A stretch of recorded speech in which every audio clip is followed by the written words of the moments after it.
here you come in. What am I doing? Well, hey, since today we're going to be talking about the mix and match button, I thought that's what I should do. Mix matches for a matchstick souffle. Seriously, the mix and match button is one of the least understood buttons on the whole Cricut machine. What it allows you to do is to use multiple creative features, as well as the flip, when you're cutting out multiple characters. Now, we've all cut out multiple characters before, most commonly when we're cutting letters. You type out a word or a phrase like Halloween, and then let it rip. But let's say you wanted to do something a little bit different this time. Let's say you wanted to alternate the color of those letters between orange and black, and then have a shadow for each letter in the opposite color of that letter. The first thing you do is you push the mix and match button to get it going. And then you go ahead and type. First letters H, and then A with a shadow, L, no shadow, L, shadow, O, no shadow, and so on.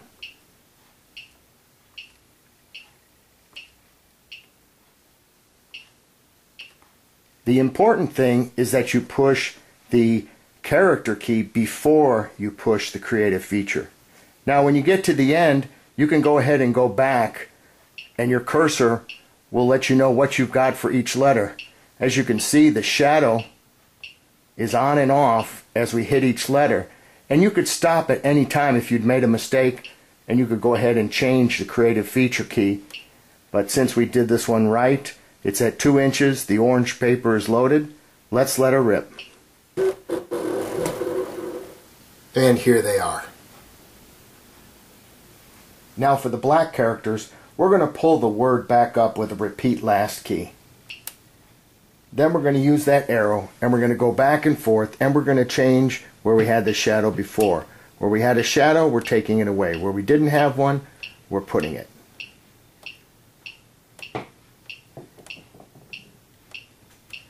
Okay, I think we're there. The black paper is loaded, ready to go. Cut. And here are the black letters too. Now when you get them all glued together, it's going to look something like this. Now we're going to need some guests at this shindig, so I invited the original Batman himself, Count Dracula. Using the paper doll dress-up cartridge, I cut the body out of the palest color I could find, because let's face it, Dracula could really use a day at the beach. I also used the blackout creative feature key, because I'm going to make his own face. I just can't get into a grinning Dracula. Now old Drac uses a lot of black in his getup, and we're going to use the mix and match to cut it all out. Here's Drac's page from the Cricut book.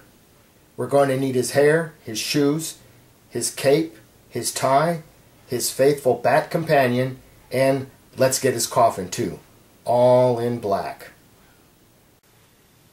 We start out by pressing the mix and match key.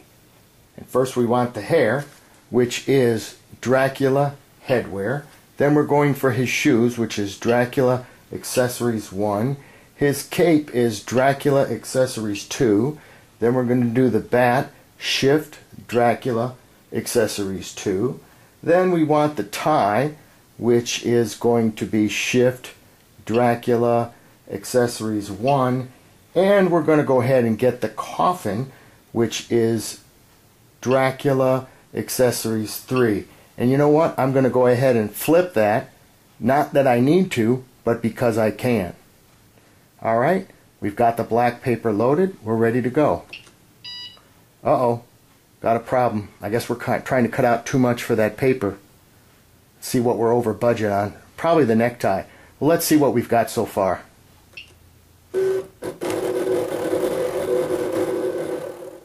Well, it was the coffin.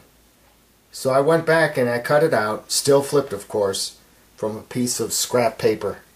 I also cut out a gray shadow for the coffin by bumping up the size dial to 6 1/4 inches. That's the technique that we learned last week. I'll just go ahead and have to trim a little bit off the end here, and then it'll be perfect. Now the only things left for Drax's outfit are his pants, his shirt, and his coat, which I'm going to cut out of gray and a couple of shades of brown. So we won't be needing the mix and match button for that. So just give me a couple of minutes to cut those out and glue everything together. I also need to get this matchstick souffle into the oven. Okay, here we are. Dracula and his buddy are all dressed up and ready to party. Well, thanks for stopping by. And once again, I hope you found this tip useful. Please feel free to share it with others. And if... Wait a minute, you smell something? Oh, scrap. I forgot about the souffle. Hey, well, we'll see you next week. Maybe. Call 911.